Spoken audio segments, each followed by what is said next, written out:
Welcome to Mr. Smith and Brother Blues In, the Between Cousins show. I'm Brother Blues In. I'm Mr. Smith. How you doing today, cousin? I'm doing pretty good. Doing Yeah, pretty good. Just yeah, relaxing this Sunday and just thankful and doing good today.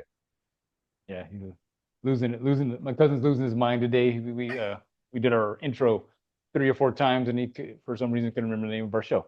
But welcome everyone to the show today. Um, the last few shows we've been doing, we were reading the book, The Mastery of Love. Um, we will finish that one off eventually, but I don't know, I got an inspiration to jump into another book. It's like I get my inspiration from I look at the society and what's going on in society and the world, and so I kind of get like, oh, I need to read this book again. I need some more understanding of this. So I wanted to actually jump into the another book by Don Miguel Ruiz Jr. or Don Miguel Ruiz and his actually son Don Jose Ruiz, The Fifth Agreement. This one is basically almost like the not the sequel, but addition to the Four Agreements. Yeah, you can put the Right. book down there. So this one he did write with his son, his second son, Don Jose. I've read this book multiple times. I've actually listened to the book on audio uh, a lot of times, and I get something new every time I go through this book. So, getting into it, I'm going to start with the first chapter, which is in the beginning. It's all in the program. So, from the moment you are born, you deliver a message to the world. What is the message? The message is you, that child. It's the presence of an angel, a messenger from the infinite in a human body. The infinite, a total power, creates a program just for you. And everything you need to be what you are is in the program. You are born, you grow up, you mate, you grow old, and in the end, you return to the infinite. Every cell in your body is a universe of its own. It's intelligent, it's complete, and it's programmed to be whatever it is. You're programmed to be you, whatever you are, and it makes no difference to the program what your mind thinks you are. The program is not in the thinking mind, it's in the body, in what we call the DNA. And in the beginning, you instinctively follow its wisdom. As a very young child, you know what you like, what you don't like, when you like it, when you don't. You follow what you like and you try to avoid what you don't like. You follow your instincts, and those instincts guide you to be happy, to enjoy life, to play, to love, to fulfill your needs. Then what happens? Your body begins to develop, your mind begins to mature, and you begin to use symbols to deliver your message. Just as the birds understand the birds, and the cats understand the cats, the humans understand the human, or should I say the humans through a symbology. If you were born on an island and you lived all alone, it might take you 10 years, but you would give a name to everything that you see. And you would use that language to communicate a message, even if it was only to yourself. Why would you do this? Well, it's easy to understand, and it's not because humans are so intelligent. It's because we are programmed to create a language, to invent an entire symbology for ourselves. As you know, all around the world, humans speak and write in thousands of different languages. Humans have invented all kinds of symbols to communicate not only with other humans, but more importantly with ourselves. The symbols can be sounds that we speak, motions that we make, or handwriting and signs that are graphic in nature. There are symbols for objects, ideas, music, mathematics, but the introduction of sounds is the very first step, which means we learn to use symbols to speak. The humans who come before us already have names for everything that exists, and they teach us the meaning of sounds. They call this a table. They call that a chair.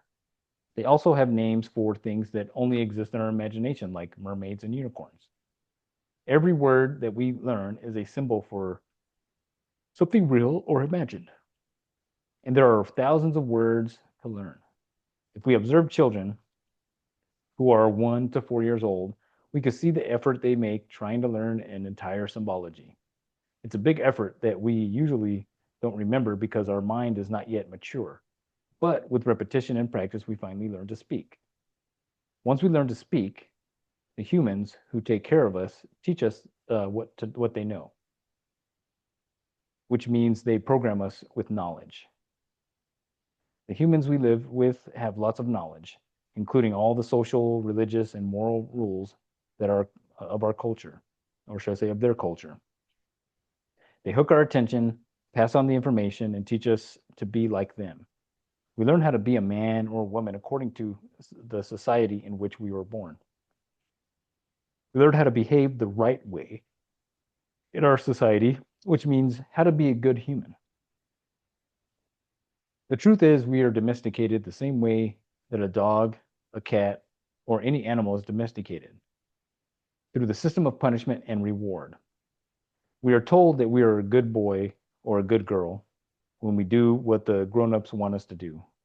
We are a bad boy or a bad girl when we don't do what they want us to do. Sometimes we are punished without being bad, and sometimes we are rewarded without being good. Out of fear of being punished and the fear of not getting the reward, we start trying to please other people, and we try to be a good because bad people don't get rewards, they only get punished. In human domestication, all the rules and values of our family and society are imposed on us. We don't have the opportunity to choose our beliefs. We are told what to believe and what not to believe. The people we live with tell us their opinions, what is good and what is bad, what is right and what is wrong, what is beautiful and what is ugly. Just like a computer, all that information is downloaded into our head. We are innocent. We believe what our parents or other grown-ups tell us. We agree, and the information is stored in our memory. Everything we learn goes into our mind by agreement, and it stays in our mind by agreement. But first, it goes through the attention. The attention is very important in humans because it's the part of the mind that makes it possible for us to concentrate on a single object or thought out of a whole range of possibilities. Through the attention, information from the outside is conveyed to the inside and vice versa. The attention is the channel we use to send and receive messages from human to human. It's like a bridge from one mind to another mind. We open the bridge with sounds, signs, and symbols. We open the bridge with sounds, signs, symbols, touch, with any event that hooks the attention. This is how we teach, and this is how we learn. We cannot teach anything if we do not have someone's attention. We cannot learn anything if we don't pay attention. That's a good quote. Yeah, it is. That's a good one.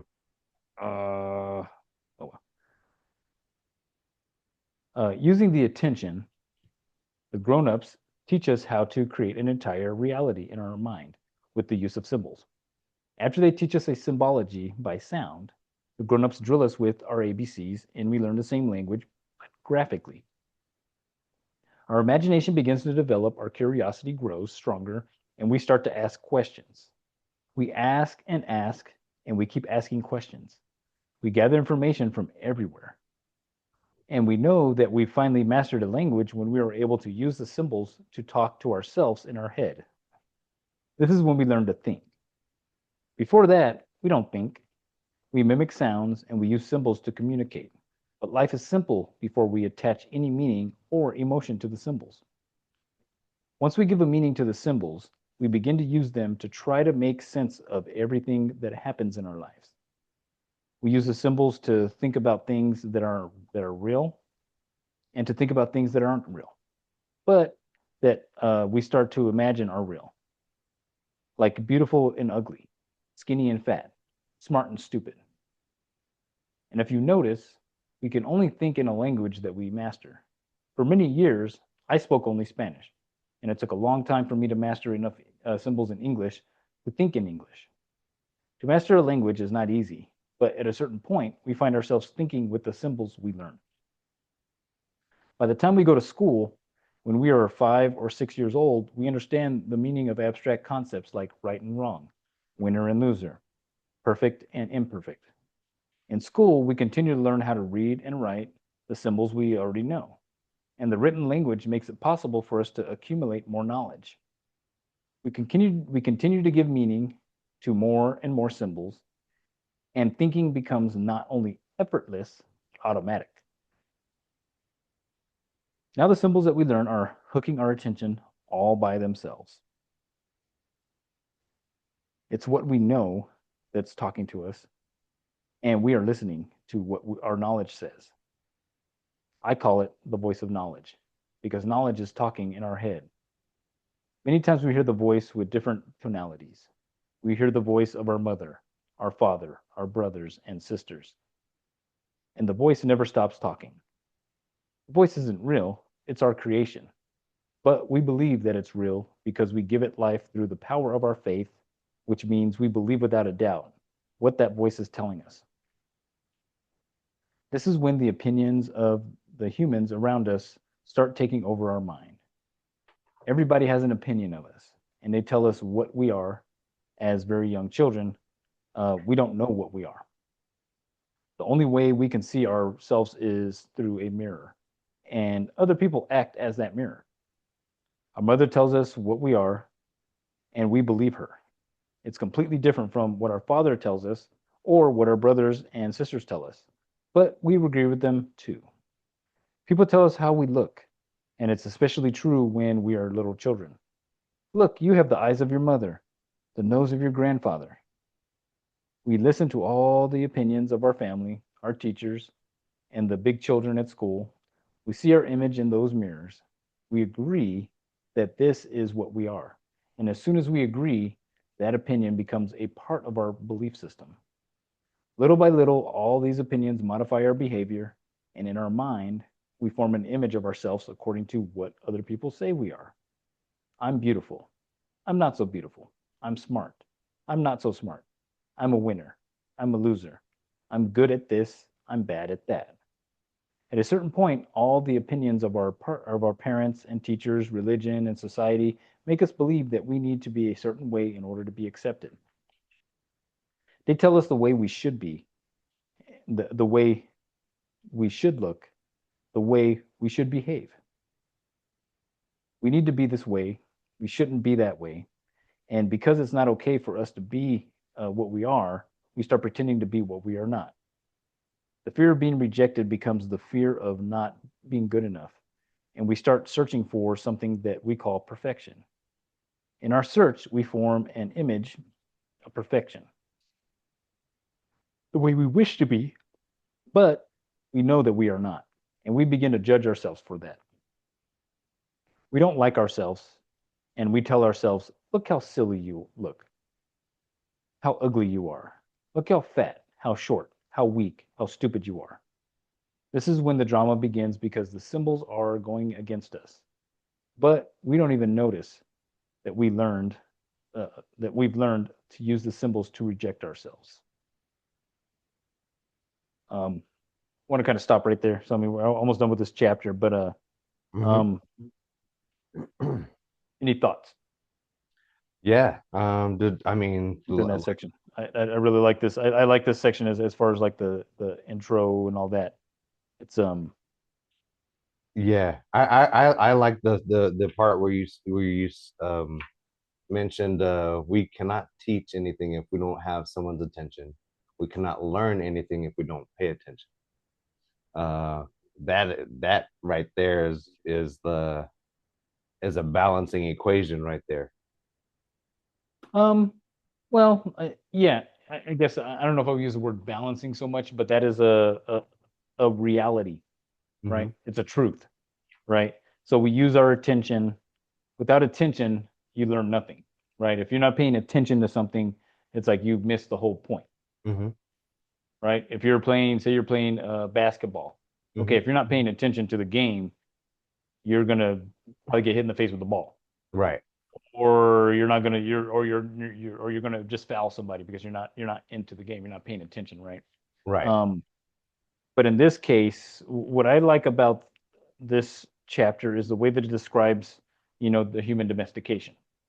If you sit there and think about it, it's like, oh, if we look at the world today, everyone is I don't know, fighting about being right and wrong, and this happened and that happened, and everyone's looking at history, and they get one version of a history, and they're like, oh, I'm so enraged because of slavery, or I'm so enraged because of whatever, something that happened thousands of years ago, right? Even religion, you go to uh, uh, um, Christianity, for Right. example. Hmm. Oh my goodness, it's like it's just nothing but rules, and not that it's not beautiful in its own, but the way that they try to apply it to today, it's not the same. It's not apples to apples, right? Nobody lives in the moment anymore. Everybody is going off of what they were taught. You Hmm. go to religion, and again, you have to give your attention to something because that's what you're in. When you're in a religion, it's like your attention is about that religion. So of course you're going to be quoting Chris scriptures and whatnot. When you're more, um, I guess what people would quote unquote spiritual, okay, you're going to be quoting Gandhi, or you're going to be quoting some yogi, or you'll be quoting, like with me, it's like I quote like some of my grandmaster or something, right? I just use his quotes. Like I don't Hmm. sit there and be domesticated, because it's more, for me, it's more about, okay, here's some information for me. Um, how do I apply this to my life?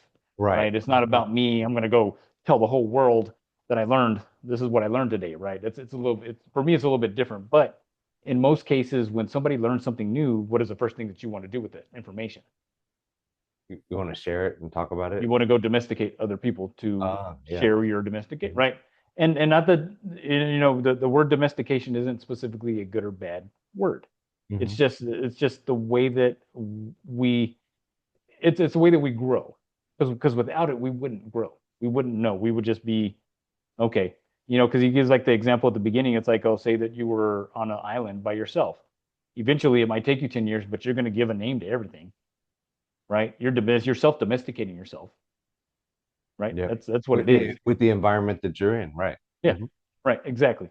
And Hmm. so, but when we're born, it's like, of course, we got our parents who are teaching us how to do this and teaching us this, and these are the rules. And oh, if you hit your sister, okay, that's a bad thing. And if give your brother a wedgie, it's hey, you shouldn't be doing that, right? It's like I'm just having fun, right? I'm just having fun, but you're gonna get in trouble for it. But then you get into school, and it's like, okay, now you have to sit at this desk for this long, and you have to do this. And the thing is that if you really think about it, yes, that's all structured ways of, okay, this person, we're teaching this person how to be a successful person in society, which is what it's meant for. So there's Right. nothing bad about it, right? um it's what you do with the information. It's when you Hmm. start taking the information, you're like, oh well, 5,000 years ago Jesus did this, and I'm not living my life like Jesus. Well, what does that mean? Like, it's like 5,000 years ago wasn't the way that it is today. So Jesus would probably be totally different today than he was 5,000 years ago, or however long ago, right? So you can't put, it's not apples to apples, but through domestication, we look at it as if it's like, oh, this applies right now. This applies to me right now. And you start to judge myself because I'm not, what is it? What do they say? I can't remember that word. Um, I'm not spiritual enough. I'm not religious enough. I'm not, whatever it is.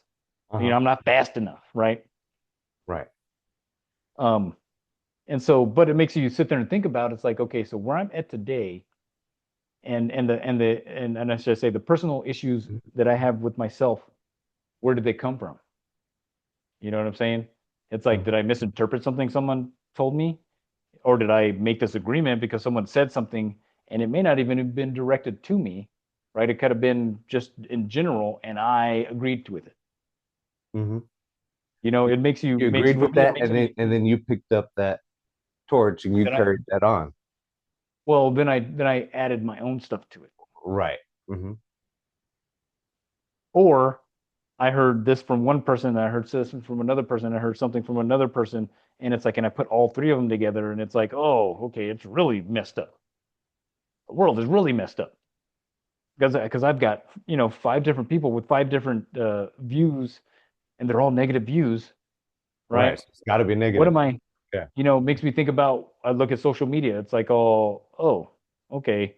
If it's something that it's like, okay, this doesn't resonate with me, I let it go. If it's something that does resonate with me, it resonates with me, right? But imagine people that don't have that discernment. And at a certain point, I didn't have that discernment. right? I wasn't able to just, watch something and then just leave it there. Mm-hmm. A lot of people, they'll watch something and they'll be like, oh my God, the world's coming to an end because so and so said it's coming to an end. Okay. Oh, climate change is going to destroy the world. I'm like, okay, climate change is a real thing, but it's not a drastic thing. It's something that is a natural thing that happens, right? It's the climate changes, Mother Nature. It's just like, what I'm saying. But if you put it in a way of like, oh, well, the oceans are depleting and they're getting lower or whatever it is, right? Whatever that fear is. Okay, I agree with that. Guess what? I'm going to be out there protesting, oh, climate change this, or I'm going to be protesting whatever it is, right? Oh, we need to save the fish. We need to save this. And I'm not saying that any of that's good or bad, but I would like to see more people actually reflect on what it is that they're really um, against, Mm-hmm. as opposed to just taking someone's word for it and saying, "Oh my God, this is the way that it is." Well, that's that person telling you that. That's not necessarily something that is real in their perspective. That's real. But if you take yourself out of that perspective and look at the whole, then you see that it's only real for them. It's not real for the rest of the world, and Right. it's only real for the person that agrees to it, right? And that's just the way the world is. The world is. It's not about. Yes, there are atrocities that happen, and there's whatever goes on in the world, but it does come down to your perception and your agreements, or should I say And your agreements and your yeah, perception of those agreements, right. and And then your your attachment and then to those agreements. your awareness on where all those But there's no awareness at that point. The awareness is realizing that it's like, oh, that's not my own perception, that's someone else's perception. That's the awareness. There is no at the point of that you domesticated and you're in the middle of all of that. in my You thoughts. don't you don't have any awareness. Right. You're not aware that you're doing that. You're just doing it because you're being reactive. The awareness is understanding that it's like, oh, look, I'm reacting to this. Why am I reacting to this? So once you ask the question is when you start building the awareness around it. But at the time when you're in it, you're not aware. When you say earlier, you mentioned domestication. And when you say domestication, do you also mean what do you think about the word programmed? I mean, Program, domestication, program, yeah, that same thing. basically we have those set of Um, values instilled with us yeah, from and and either our and and experiences program or what we're program. also taught. So program to me makes it more sounds worse than domestication. Yeah. Uh-huh. You know what I'm saying? Because yes, there are people out there that would like to program you, and in a sense, it is, hey, I'm programming your mind to think this, right? It's like there are people with those kind of nefarious thoughts. But if you think about it, it's like anytime that I'm trying to get someone to see my point of view, I'm trying to program them into seeing my point of view, Right. Mm-hmm. which is why I don't like selling stuff because it's like, oh, why do I need to sell this to you? It's like you either feel like you need this or you don't. Right. Like you were looking at it from this versus me being like, oh, well, let me talk you into coming over here and doing an energy session because it's just gonna be amazing and it's gonna heal you. It's gonna do this for you. It's like, and I'll give you all these X, Y, Z. It's like I'll work on your meridians, and your meridians are gonna just make you feel like you're all of a sudden you're gonna feel balanced because I, Mm-hmm. I balanced your meridians out, and I get your chakras, and they're all connected up, and then you have like I could tell you all these reasons why I should do energy sessions with you versus um, in order to get you as a client. Right. Uh-huh. You know what I'm saying? Um, and is there anything good or bad with it? It's not really a good or bad thing. It's just to me, from a perspective, it's like I don't like people trying to sell me stuff or to talk me into something. Right. You give me an offer. If I ask you some questions about it, great. But I don't want you coming at me with this, oh, you need to do this. We were talking about eating, right? We are talking about Yeah. diet. So eat right Mm-hmm. for your blood type. There's so many different schools of thought for eating, right? Right. So many different schools of thought. The one that I find that has had the most impact for me, minus me being able to self do the energy testing was Uh-huh. eat right for your blood type. Like Right. it seemed to make a lot of difference. And the only thing that I try to be careful of is when I see stuff like that, it's like, okay, so type O, you're not supposed to eat this. You know what? I'll eat it to see what it does. Okay, Right. does this actually cause an issue?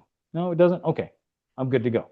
Or Right. is it a certain amount of it that will cause the issue? Right? It's like, so that's, So there's a litmus test that you can do basically to see well, if those things are true for you or not.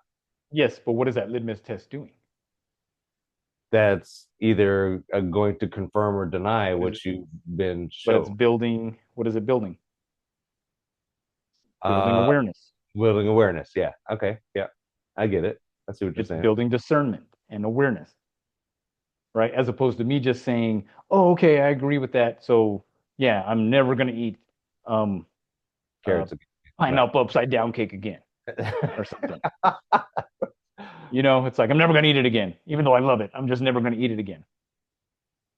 Okay, well, that doesn't make sense. If you really like it, well, you're not supposed to eat pineapples. Well, is it you're not supposed to eat pineapples, or is it just saying that it doesn't, these are, as opposed to looking at it from the standpoint of like, it would say, okay, pineapples could cause higher indigestion or something, Right. right? Hmm. So yeah, eating one pineapple is not gonna, may not do anything. Right.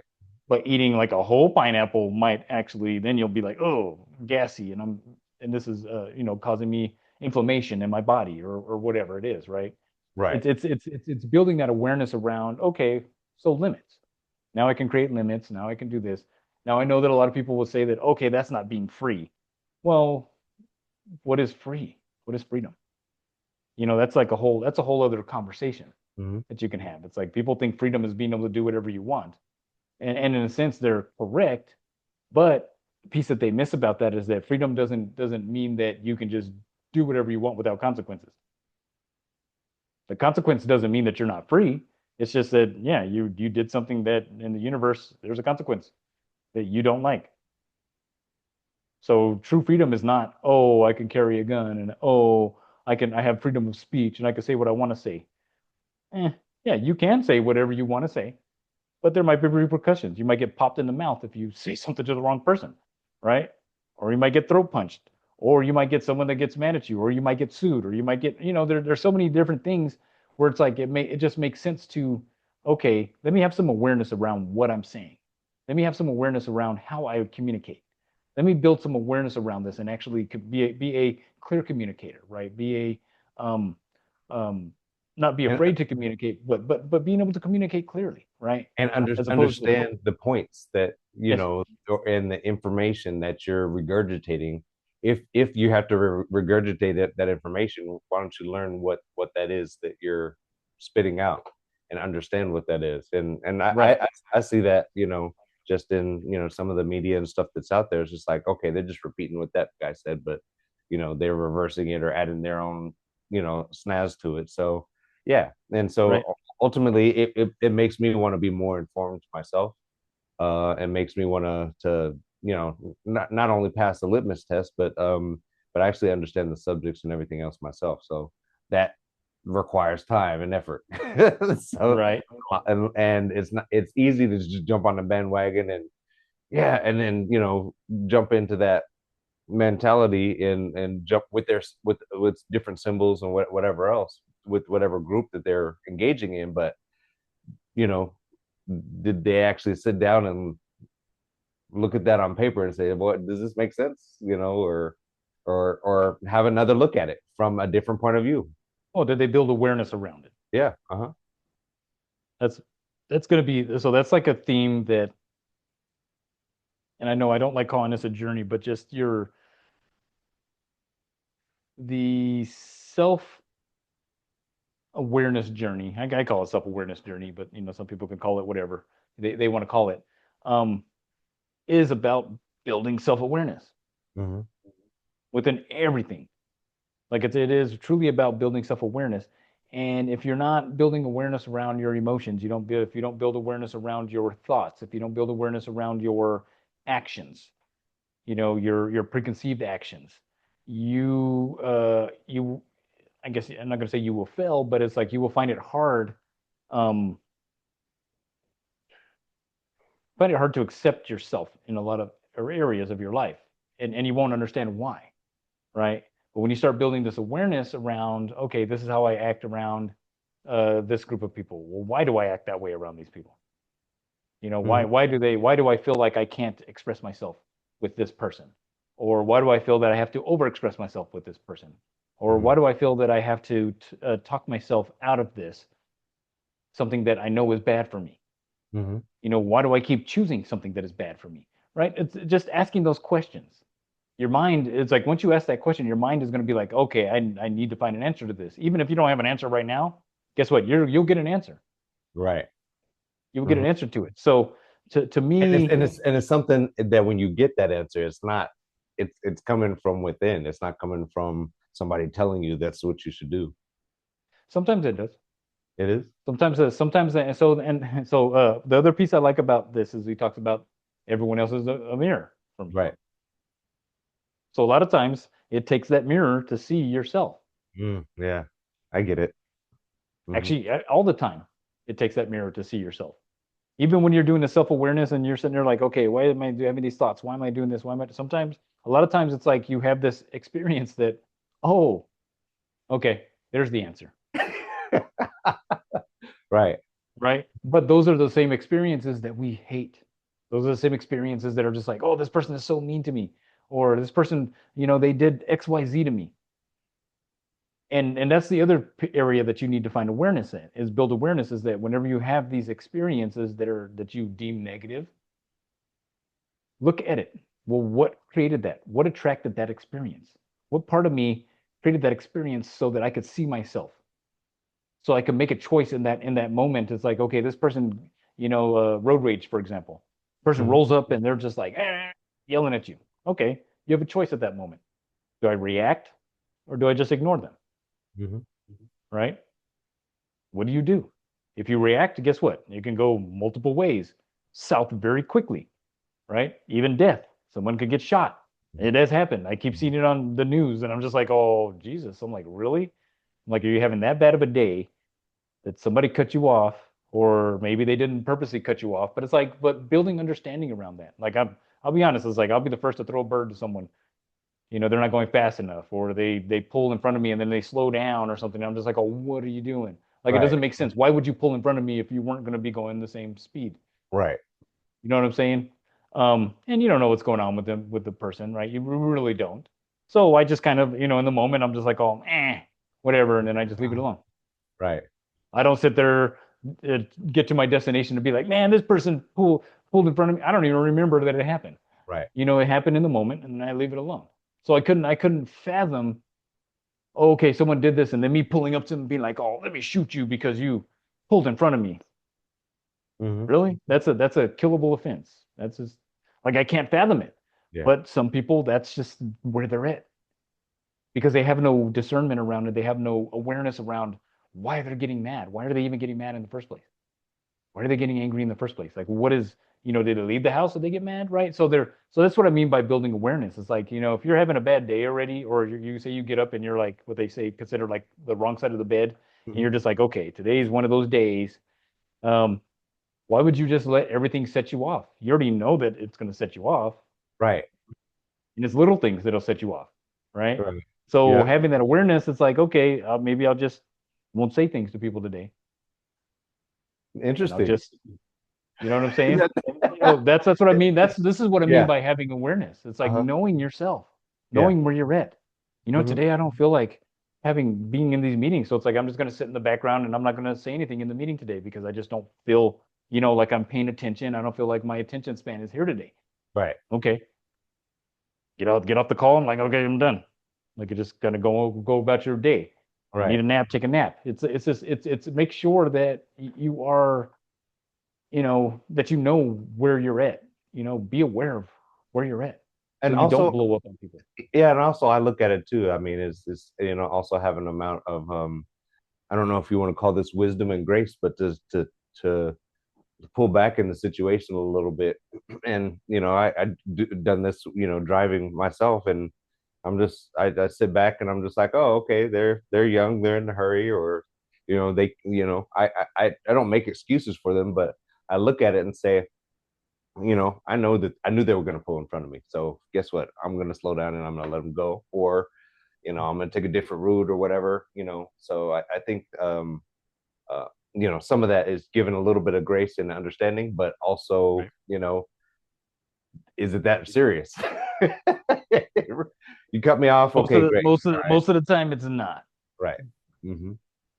Most of the time it's not. So let's go to Right. jump back into this Oh yeah, book. definitely.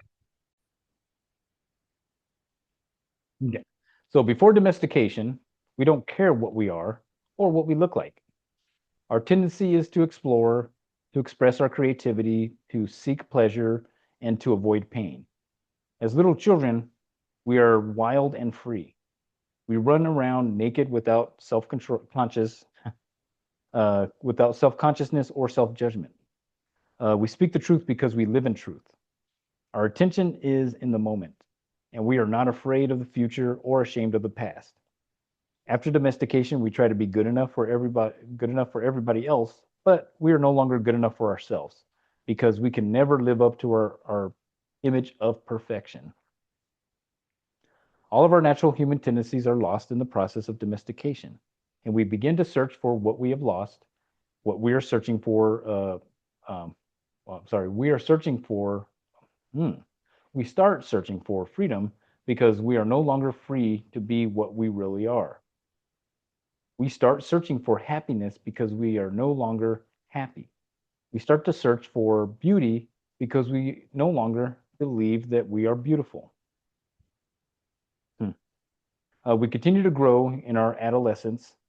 Our body is programmed to introduce a substance we call hormones.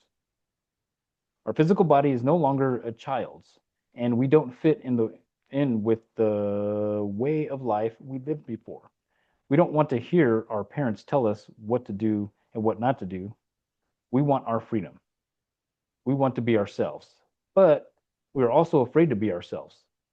People tell us you're not a child anymore, but we're not an adult either, and it's difficult. It's a difficult time for most humans. By the time we're teenagers, we don't need anyone to domesticate us.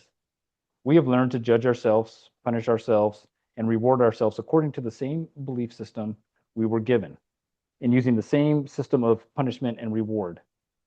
The domestication may be easier for people in some places in the world and harder for people in other places, but in general, none of us has a chance of escaping the domestication. None of us. Finally, the body matures and everything changes again. We start searching once again, but now more and more. What we are searching for is ourself. We are searching for love. Should I say, we are searching for love because we have learned to believe that love is somewhere outside of us. We are searching for justice because there is no justice in the belief system we are taught. We search for the truth because we only believe in the knowledge we have stored in our mind. And of course, we're still searching for perfection because now we agree with the rest of the humans that nobody's perfect. What do you think about perfection, dude? Wow, that's insane. I mean, it just it's one of those crazy things where perfection is like you can never achieve it. You Why? know, I mean, because You can, ultimately whatever perfection is, whatever that perfect thing or that best, that 100% is, what is that end road? What does that look like? I'm going Where to blow your where mind right now. Okay. You can't achieve something you already are. Hmm. You're already perfect. Everyone is already perfect. Everything is already perfect. There's nothing that is not perfect. Hmm. So it's our ideas that are messed up and our beliefs that are messed up. Yeah, nothing's messed up. It's just that perfection in the way that we think that perfection is doesn't exist. We're perfect because we are here right now. I am perfect because I'm perfectly exactly where I'm supposed to be right now. Based off of my choices, based off of how I've lived my life, I am perfectly in the exact place that I'm supposed to be. Now, can I get better at this or can I get faster at that? Can I get stronger at this? Yeah, You could do all that, but you're always perfectly exactly where you're at. You're alive. You're perfect. Hmm. So in one of the, which book was it? Hmm.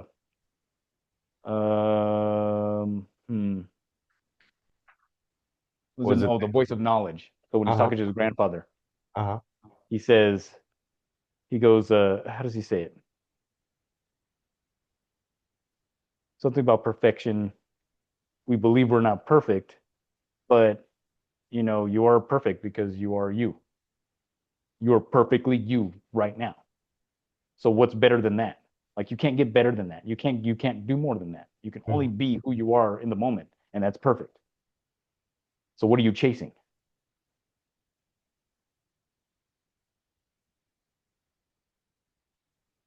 Mm. Right? Yeah. Again, oh, I want to be faster. I want to jump further. Yeah, but that's not perfection. But when you do it, it is perfection. Hmm. But wherever you're at right now is perfection too. Why is right now not perfect? Why is it okay? I'm jumping 46 feet, triple jumping. Why is that not perfect right now? Because that's the best I could do right now. So it's perfect. Perfection isn't because if I jump further, then I'm more perfect. You're not more perfect. You just jump further. But you're perfect for that moment. Perfection only exists in this moment. It doesn't exist tomorrow. It doesn't exist yesterday. It exists right now. I'm perfectly perfect right now. No matter what your experience is, it's perfect because it exists. It's perfect.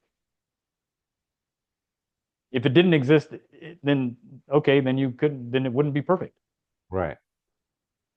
Interesting. Very, very, Yeah. very interesting. So why chase all that? Why do I have to achieve something to be perfect? That doesn't make any sense. Yeah, that achievement itself is perfect, but so is right now. Mhm. So is exactly where I'm at right now is perfect because I chose it. I designed it. I created it. Nobody created it for me, No. right? Mhm. So wherever you're at in your life is perfect because you chose to be there. You chose to wear that outfit, or you chose to, um, whatever it is you're doing. It's perfect Right. for where you're at. It's perfect. If you don't like it, okay, change it. But it doesn't make it more perfect. It doesn't make it worse. It doesn't make it perfect. Like it doesn't. Like perfection is just a word. Uh-huh. It Yeah. doesn't mean anything. Oh, that's what it was. So he talks about, he goes, so if God created everything, and God is perfect, and everything God in God's creation is perfect, why would humans be not perfect? Hmm. Because we think. Has nothing to do with whether you're perfect or not. It's because we think. Hmm. We create this idea of what is perfect. And it doesn't matter what is perfect. A dog with 3 legs is still perfect. He doesn't think that he's not perfect. He still runs around. Right. And if it's a male dog and he's not fixed, he'll still hump stuff with 3 legs. It's perfect, right? You Right. make the best out of whatever it is you have, and it's perfect. You know what I'm saying? Uh-huh. Does, Yeah. does that make sense? Hopefully that makes sense. Yeah, it does. It does. And for Like, me, it's sometimes I like chewing on this stuff yeah. and thinking about it. Well, stop thinking about it. Just be perfect. Just Yeah. be it. I'm gonna put some Yoda on you. Do not try. Do. Right. There You're is no. perfect. Oh, but I can't move things with my hands right now. Okay, but that's perfect. Okay. Or my one of my master teachers, when we're doing like breath work, he goes, okay, you can only hold your breath, for 30 seconds. That's perfect. Oh, you can only do 5 seconds. That's perfect. That's great. It's Mhm. perfect. You're doing it. The fact that you're doing it, that's perfect. Oh, I can only do this movement like this. Oh, but it's perfect. I tell my athletes, they're like, oh man, I can't do this like you. I'm like, oh, but it's perfect. I'm like, you will get there, but it's perfect. Right. The fact that you're trying is perfect. Like there's nothing that's not perfect. Like there's nothing. There's nothing in the world that is not perfect. Nothing. I got a blown tire. It's perfectly blown. Like it's a blown tire, right?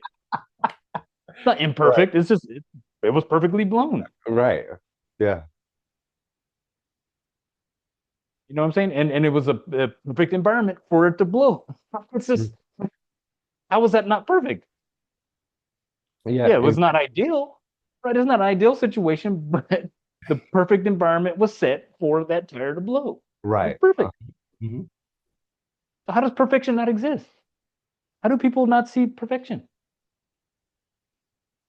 You get exactly your choice, the choices you make, the give you the exact perfect experience. The choices you make. It's all the Mhm. choices you make. If you're not enjoying it, change it. But it doesn't make it not perfect just because you're not enjoying it. Right. That doesn't take away perfection. It is perfectly unenjoyable. You know what I'm saying? I'm gonna get a T-shirt say it's perfectly unenjoyable. Right. We gotta change this concept of like trying to be. Yes, you can always try to strive for more, but whatever you're doing, wherever you're at in your life, it's perfect. It's perfect. Oh, I'm gonna sleep in today. Okay, it's perfect. I actually Yeah. slept in today. I'm like, I was surprised. It's like I got up at like 8 o'clock, and I'm like, oh wow, like nice. And I Right. Yeah. started to feel bad, and I'm like, oh, why should I feel bad? Like I should be okay. I needed to sleep, Right. I right? get. Yeah. So that's our punishing ourselves, or our our thinking that it's wrong to take this time for myself. It's wrong to rest. I should be working. I should be getting to my perfection. Yes. Well, yeah. And I'm a Virgo. It's like I'm like I gotta get up. I gotta clean. I gotta feed the dogs. I gotta water this, and I gotta do this. And it's like I'm sitting here like on a time. So, but that's the way I am during the week because I gotta log into work and I gotta get stuff done before work. But today, like I had actually had nothing to do. Mhm. Yesterday I had some a training session in the morning. Mhm. So I was like, okay, 9 o'clock. So I had to get up and I had to get stuff set for that. Right. So there's stuff that you have to do, but it's still perfect. Right. Okay. Hmm. Making some money. Got a workout in. Went to the store. Came home. Chilled. Made some fish or whatever I did. Then I had Hmm. another training session. Right. And then I just chilled the rest of the evening. It was like I was doing some reading. It was like, oh, and it was a perfect day. It was Right. perfect. Even if I didn't do any of that stuff, it would be perfect, right? So it's Right. just it's a we got to change these concepts, and same thing with like I like he goes we search for love because we learned that we have learned to believe that love is somewhere outside of us. Yes, that Why was a is good. love outside of us? Yes. Why isn't it? We Yeah. we search for justice because we believe there is no justice in the belief system we are taught. Yeah. We look for Okay, beauty because we don't think we're beautiful. That. we search for truth Uh-huh. because we believe in the knowledge that we have stored in our mind. We think that what we know is the truth, Hmm. not realizing that it's just the truth for us. Doesn't necessarily make it the truth for anyone else, right? And then of course, perfection. Jump into perfection. So I didn't want to harp on that. Until right now, I was just like that nobody's perfect. It's like, oh, man, I hear that people say that all the time, and it's like, oh, but you are perfect. I've gotten Mhm. into arguments with people, and they got mad at me when I told them they were perfect. They're like, I'm not. There's no way. I'm not perfect. And I'm like, oh, but you are. You're perfect for where you are at right now in your life. Right. And the next moment will be just as perfect as this moment. Why is it? Because the only thing that exists is this moment. And each Uh-huh. moment is perfect because nothing exists outside of right now. Nothing. Nothing can exist outside of this moment. Hmm. Nothing. Everything else is just ether and thoughts. Future can't be perfect, but it is perfect when you experience it, but it's no longer the future because it's the present. So you can't actually experience the future. The past doesn't exist at all, but you create it right now. You recreate the past all the time, is what we do. Past Hmm. doesn't exist, but we recreate it because we talk about it. We relive it and we relive it and we relive it. And then we wonder why it's like, oh, well, why does this keep happening? Well, because you keep reliving the past. You keep bringing it present. Like, Right. because the only thing exists is in the present. Nothing exists outside of the present. Hmm. And the present is perfect, or else it would not exist. Right. See what I'm saying? Yeah. Yeah. Yeah. It's mind blowing to look and think of it that way, and kind of makes you. That's why that some of this stuff is good for me to chew on during the week, and I'm just like, oh, and just some of Yeah. these themes come back, and I'm just like, wow. But it Now it yeah, it the hard part, opens your eyes a little bit. and see, this is where having that awareness is understanding that yes, I am tired. The moment is still perfect. Doesn't change. It doesn't change the moment. It's just yeah, I'm a little tired. So it's like kind of like the fourth agreement, which is always do your best. But you do your best, understanding that you're not always at 100%. Okay, even if you're 50%, it's still perfect. Hmm. There's nothing wrong with it. It's just today, it's just 50% energy today, Hmm. right? So you give 100% of that 50%. That's simple. Right. And then you move on, whatever it is. But it's always in this moment. And if you're not finding perfection in this moment, it's because you're thinking of the past or you're thinking of the future. That's why you don't find this moment perfect because it's like it's not what you want it to be. Okay, so then make the choices to make the next moment into what you want it to be. Hmm. Start making the right choices. You create your life. You are the creator of your own life. No Right. one creates it for you. Doesn't matter what Joe Schmo did outside of you because one, you created that experience for Joe Schmo to come over and give you that experience. They didn't, it wasn't them, right? Yeah. But they I'm still created trying to it. understand. I'm still trying to understand that, and I think the hard part for me is understanding that is the I guess the self reflection that takes place to understand what it was that you're causing that to happen. So I'm still understanding and trying to Well, understand. sometimes realize sometimes well, actually, all the time, we're playing a role in another's lives, and Hmm. others are playing roles in our lives, right? Hmm. Again, the mirrors. I'm a mirror for you. You're a mirror for me. Certain aspects of my life, not like a mirror, like I'm looking at myself in the mirror, but there's certain parts of me that it's like, okay, you and having conversations. Oh, okay, okay, I see that about myself Hmm. because I get to reflect on how I react to something you say or Hmm. something you do, right? That's me self-reflecting Right. through you. You give me that opportunity. Oh, you call me an a-hole. You give me an opportunity to look at that. Do I agree with him that I'm an a-hole? If I agree with you, I'm probably going to get mad at you. But if I don't agree with you, I'll be like, oh, whatever, Right. Hmm. right? It tells you what your agreements are. See what I'm saying? So it's Yeah. like it's like everyone always blames everyone else for their problems, but it's like, well, no, you're the one that made the agreement and you agree with what they told you. If Hmm. you don't agree with them, it's like, whatever. Like I always tell people, I was telling my athletes, a couple of my athletes, they were one day, one girl was just sitting there and she was just like, not mad, but just like sad or something. Like she was just emotional. And I'm like, oh, what's going on? And she goes, man, the world is racist and this and that. And she's going off. And I'm like, oh, what makes you say that? And whatever they were learning in class I was just like, okay, we need to stop. Hmm. Like, I like it just, it's such to me, it was just a bad mindset Right. in mindset. And so I told them the analogy. You do, so understand. So my experience, so I grew up half black, half white. My mom's white, my dad's black.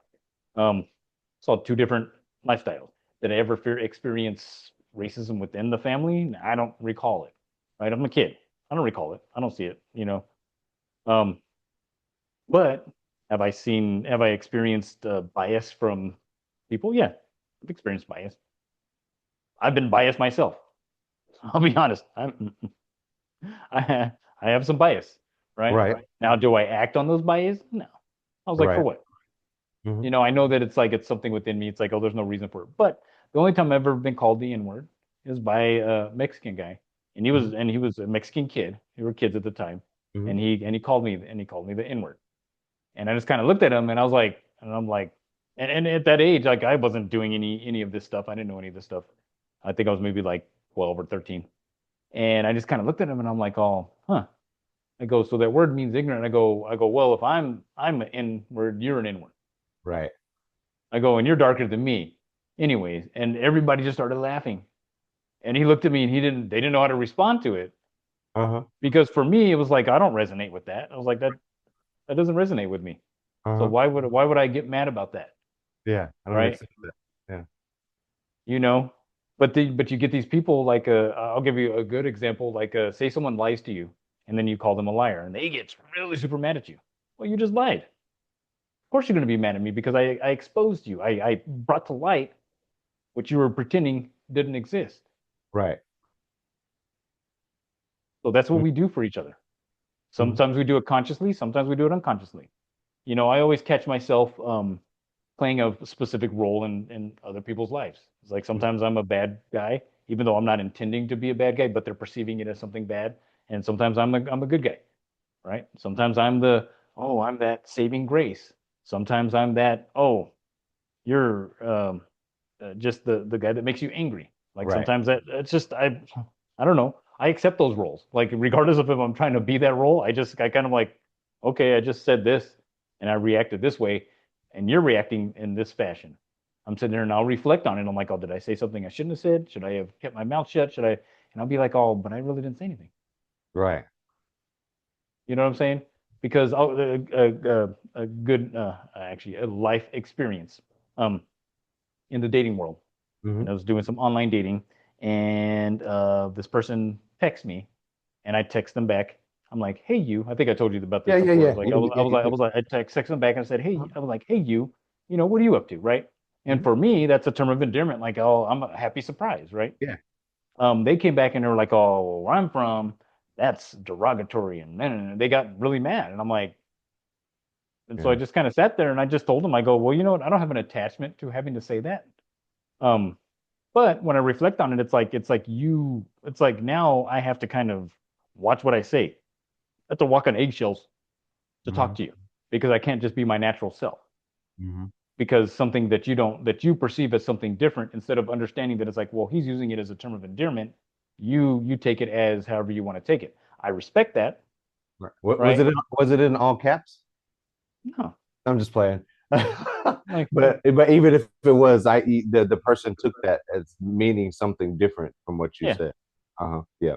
Based on no. based on their preconceived notion and their beliefs so Oh, on their experience, right, their life right, experience, right? And right. I get that, and Hmm. and and like I told them, I go, look, I go, yeah, I probably won't. I may remember, I may not remember. Like Right. it's just it's something that naturally comes out. It's like like seriously, like if I'm into somebody and they hit me up, I'm like, oh hey you, what are you doing? Hey, I'm like hey now, like it's a happy surprise. Right. Uh-huh. Yeah. How would you want me to respond to that? And then Hmm. another person was like, I can't remember, man. It's just it cracks me up. Like everybody. I think I'm picky. Being a Virgo, being a double Virgo, it's like, oh yeah, I'm picky. I like things certain ways, but it's like I would never tell someone they would have to change just to appease me. Like if Hmm. that's your personality, that's your personality. Okay, Right. cool. Hmm. Why do I have to change you to appease my peace of mind? It's like I need to actually that actually reflects on me, and I should really do some work and be like, okay, so why does that really bother me? Hmm. What was it about the hey you that bothered me? Hmm. Like as opposed to being like, oh, don't ever say hey you to me. Because I get it if I was using it in the term, it's like, oh, hey you. Like that's totally different than I'm like, oh, hey you. Yeah. Right? Totally different. And that time that person takes to understand whatever that thing is that's bothering them, that's their own personal time that they actually need to take. And a Yeah. lot of people, and from my own experiences, sometimes I don't even know I need to take that time. But when I Yeah. finally do, and kind of run through that with myself, it's just like, oh man, I can see this from a different perspective. I can, work on it. I can, Yeah. if I want to change and do something, or I can be like, I like how it is. I'm fine with it. Right. I just feel this way, Right. whatever it is. Right. That time Well, is and for me, like I had the conversation with him about it, and I was like, and I told him, I go, the thing is that I don't have an attachment to that because it was something that was spontaneous. It wasn't like that I say hey you to everybody. yeah, It was something spontaneous. I was like, I don't have an attachment to hey you. So right. it's just I was just like, okay. So I can't get mad because you didn't like that. I'm glad you I told her I was like, I'm glad you expressed that to me. I Hmm. go, because I don't have an attachment to that. They were like, oh good. And I'm like sitting there thinking, I'm like, oh, you didn't do any self-reflecting on that at all, did you? Like you didn't look at it from the standpoint of like, oh, even though I gave you this explanation, it didn't matter. Hmm. right? It was the fact that I conceded, which didn't see myself conceding. I just thought I was just like, oh, yeah, I don't have an attachment to that.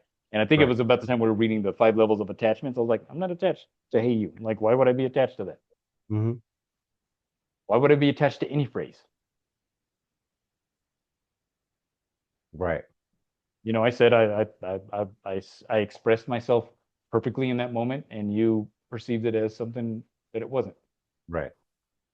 I can't change that, right? Yep. Nobody's fault. It's on that Right. person. So, um, let me see, how long we've been on here? I'm not sure because of the our new editing. Or new editing. I don't know if we wanted to jump into chapter 2. Oh yeah, we did start at 5, so it's almost 7 now, or after 5. So yeah, we can do Oh, so yeah, another. we started closer to 7. So, but yeah, let's go ahead and call it for right now. Okay. And then yeah, because chapter 2 is symbols and agreements, the art of the humans. That's actually a Nice. Okay, pretty I'll good definitely chapter. read that before next week because I want Uh, to dive into this a little bit more too. Perfect, sir. All right, man. I'm Brother Blues in, I'm Mr. Smith. and hope everyone has a lovely day or evening, whatever this is catching you. And thank you for watching. And remember, always follow your Zen. Thank you for watching. Please subscribe.